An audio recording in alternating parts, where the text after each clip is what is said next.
Now this lady may have stumbled, but she ain't never failed. If our enemies don't believe that, they can all go straight to hell. We're gonna put her feet back on the paths of righteousness, and then God bless America again.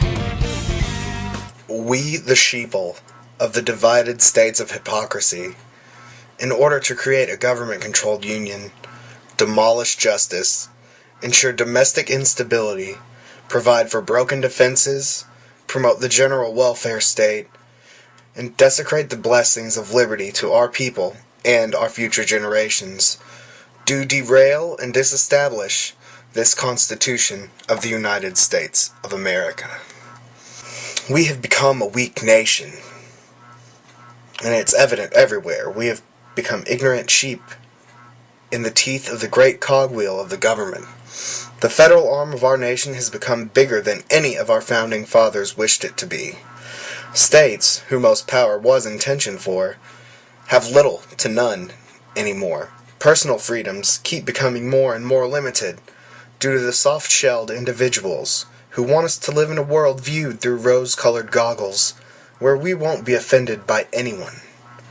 We do not secure our borders, nor do we hold much control over our immigration flow anymore. We do not solidify assimilation as a requirement for our new arrivals. We do not have an official language.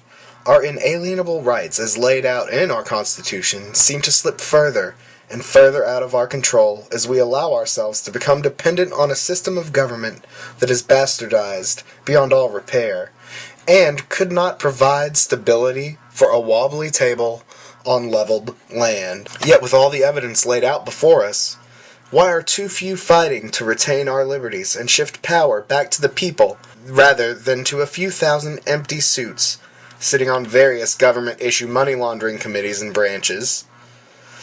I believe it is because no one in our great nation seems to have any sense of personal responsibility for their own difficulties and problems. And I have one word to sum up every last one of you cretins. Weak. You are weak, and you want your mommy and daddy government to fix everything and kiss your wounds to heal them. Well, it is time to awaken from this lull and start sustaining yourselves.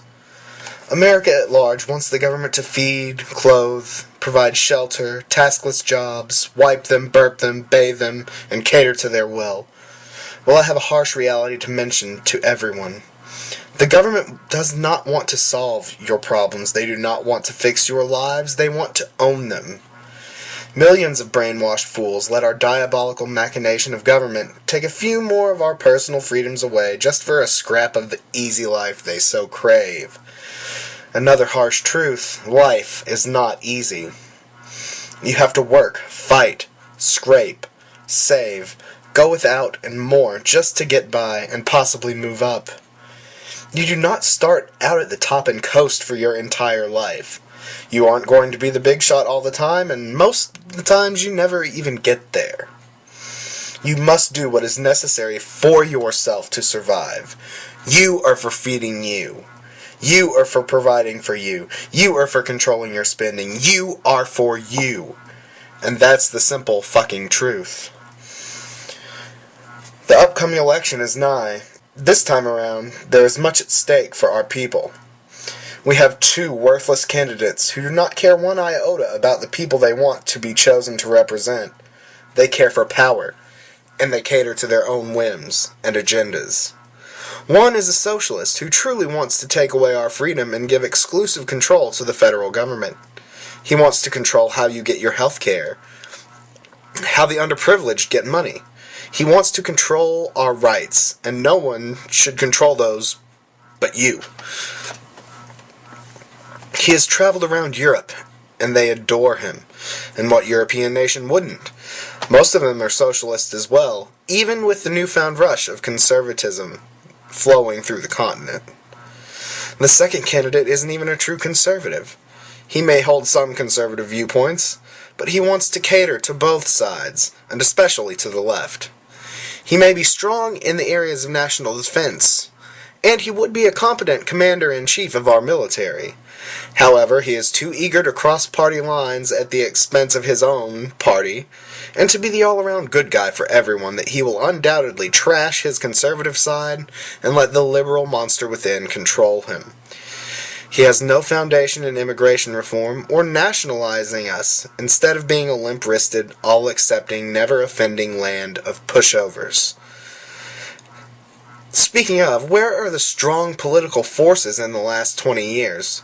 Did true greatness in presidential form end with Reagan leaving office? And on the flip side of that, what is happening in our Congress and the Senate? Even the judiciary is crumbling at their foundation. We have a bunch of laymen in professional positions who can't make up their minds or even follow the will of the people they were elected to represent. And you think the approval rating for our current president is low. Look at the abysmal approval rating of this so-called dream, liberal-dominated legislative branch. In truth, our nation is crumbling. Our personal sovereignty is dying. Our states are no longer the backbone of our country. Governmental interference happens at too many levels for me to even begin to list.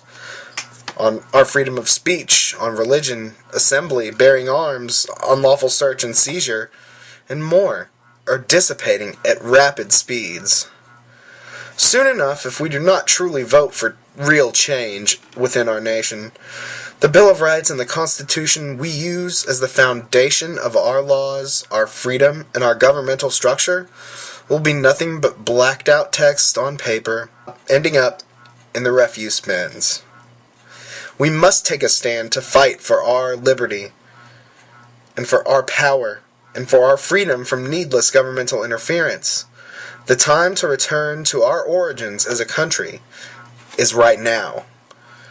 We need to quit being led blindly.